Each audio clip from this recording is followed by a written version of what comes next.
My new blog post is all about sewing for total beginners. The way I learned to sew was actually to make dolls' clothes. Now I have here it's an Our Generation 18-inch teenage doll, and I've made for her a little pink seersucker jacket with a t-shirt underneath and a pair of trousers, which have come from this McCall's craft pattern. It's the red trousers with the check jacket in the centre. There's lots and lots and lots of patterns to choose from, in all honesty. There's another one from McCall's. You actually only need to buy one because you'll get everything you need out of one pattern. And if you like a bit of steampunk, something a bit different, I haven't actually used this pattern yet. This is a fantastic one. Sources for fabric. Fat quarters are brilliant, as is using up odds and ends from your sewing projects. Or what I have done in many occasions is use little girls' dresses that they've outgrown, and this is actually a christening gown. So that really makes a very special keepsake.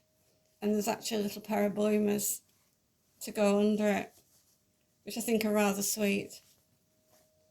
So all these again are shown on the blog, but that's a delightful little dress, don't you think? Little poppers at the back as well. I know a lot of people have these Build-A-Bear or Bear Workshop type things, and the clothes for these are very expensive. Now, my cat here is a Build-A-Bear, and she's, she meows. The clothes for these are incredibly expensive, so this goes to little boys as well, because you can get little boys sewing patterns for dolls. So to make clothes for these, there aren't any patterns that you can buy specifically, but I've found that by just increasing the width of the dolls pattern, the 18-inch dolls pattern, you can make clothes that fit Build-A-Bear perfectly. You don't need to increase the pattern by much, just say good half an inch or an inch. It depends really on how fat your stuffed toy is. Mine's quite plump. Don't forget as well to leave a hole at the back for the tail. They all have little tails on, so I think these make smashing little gifts. You know, if you know somebody who's got a doll or a teddy bear, girl or boy, then they would just absolutely love some clothes.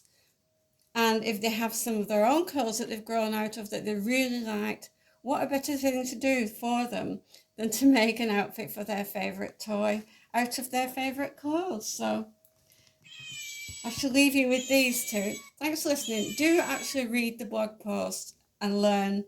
It's not just about making dolls' clothes. It's a good way of actually learning to sew, because you're only dealing with very small items and small pieces of fabric, and there's a bit of knowledge about using a sewing machine. So go and have a read, and thank you for listening, and thank you for following me. It's much appreciated. Bye bye.